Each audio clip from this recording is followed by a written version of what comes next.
Bible literature ministry అనుదిన ధ్యానములు August 4 అంశము శిక్షకు లొంగకపోతే వాక్యము లేవీకాండము 26వ అధ్యాయము 23వ వచనము శిక్షల మూలముగా మీరు నా ఎదుట గుణపడక నాకు విరోధముగా నడిచిన ఎడల నేను కూడా మీకు విరోధముగా నడిచెదను మీ పాపములను బట్టి ఇక ఏడంతలుగా మిమ్మును దండించెదను. ప్రభువునందు ప్రియులారా, నేటి వాక్యమును ధ్యానించుకుందాము. ఈ లోకంలో మనం ఏవైనా తప్పులు చేస్తే వాటికి తగిన శిక్ష విధించడానికి మనం అనేక చట్టాలను రూపొందించుకున్నాము. దొంగతనం చేసినా, హత్యలు చేసినా, దౌర్జన్యం చేసినా, మోసం చేసినా, చట్టవిరుద్ధంగా ఏం చేసినా తగిన శిక్ష ఉంటుంది. జైలుకు పంపడమో, ఫైన్ వేయడమో జరుగుతుంది. ఒకసారి చేసిన తప్పుకి శిక్ష అనుభవించాక మళ్లీ తప్పు చేస్తే ఇంకొంచెం ఎక్కువ శిక్ష వేస్తారు. ఎన్నిసార్లు శిక్షలు పడినా మారని వాళ్లని ఎక్కువ కాలం జైల్లో ఉంచుతారు. ఈ చట్టాలు, శిక్షలు మనుష్యుల మధ్యలో సఖ్యత కోసం ఒకరికొకరు హాని చేసుకోకుండా ఉండటానికి ఉద్దేశించబడినవి. ఇంత బాధ్యతగా సమాధానం, సంతోషం ఉండాలని కోరుకొని మనుష్యులే ఇన్ని చట్టాలు పెట్టుకుంటే భూమి మీద మనుష్యుల మనుగడకే కారణమైన దేవునికి ఇంకెంత బాధ్యత ఉంటుంది? మన పిల్లలు తప్పు చేసినప్పుడు మనమెందుకు శిక్షిస్తాము? అది తప్పు అని వాళ్లు తెలుసుకొని మరలా ఆ తప్పు చేయకుండా ఉండటానికి.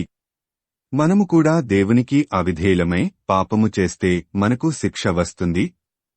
దేవుని శిక్షకు మనము లోబడకుండా తిరిగి పదే పదే పాపములు చేసి దేవునికి అవిధేయతగా ఉంటే మనం భరించలేని శిక్ష దేవుడు మనకి వేస్తాడు.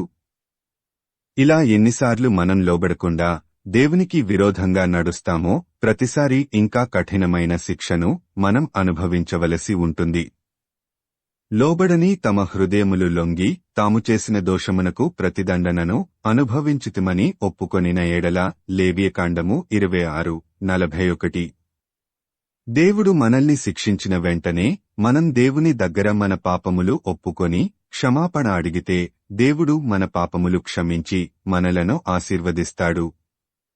1 రాజులు 21:29లో ఇశ్రాయేలు రాజైన అహాబుకు శిక్ష వస్తుందని దేవుడు ప్రవక్తయైన ఏలీయా ద్వారా చెప్పినప్పుడు అతను తన వస్త్రములను చింపుకొని గోనెపట్ట కట్టుకొని ఉపవాసముండి తనకు రాబోవు శిక్ష విషయమై బాధపడుతున్నప్పుడు దేవుడు, అహాబు నాకు భయపడి వినయముగా ప్రవర్తించుట చూచితివా అని ఏలీయాతో చెప్పి ఆ శిక్షను అతని కాలంలో రాకుండా తప్పిస్తాడు.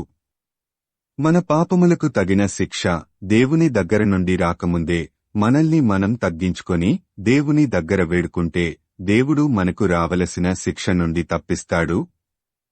వ్యభిచారమందు పట్టబడిన స్త్రీతో యేసు ప్రభువు, ఎవరునూ నీకు శిక్ష విధింపలేదా? నేను కూడా నీకు శిక్ష విధింపను, మరలా పాపము చేయవద్దు అని చెప్పాడు. మనం నశించిపోవడం ఇష్టంలేని దేవుడు మన పాపములను క్షమించినప్పుడు మనం ఆ పాపములు మరలా చేయకూడదని కోరుకుంటాడు. మనం పదే పదే పాపాలు చేస్తుంటే తిరుగులేకుండా హఠాత్తుగా నాశనం వస్తుంది. సామెతలు 29:1.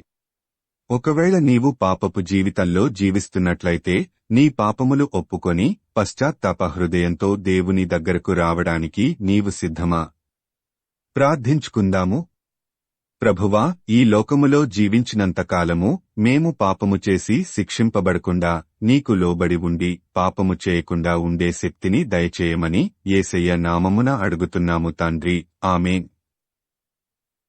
ప్రభువునందు ప్రియులారా, మార్కు సువార్త 16వ అధ్యాయము 15వ వచనములో మీరు సర్వలోకమునకు వెళ్లి సర్వసృష్టికి సువార్త ప్రకటించుడి అని యేసు ప్రభువు చెప్పాడు.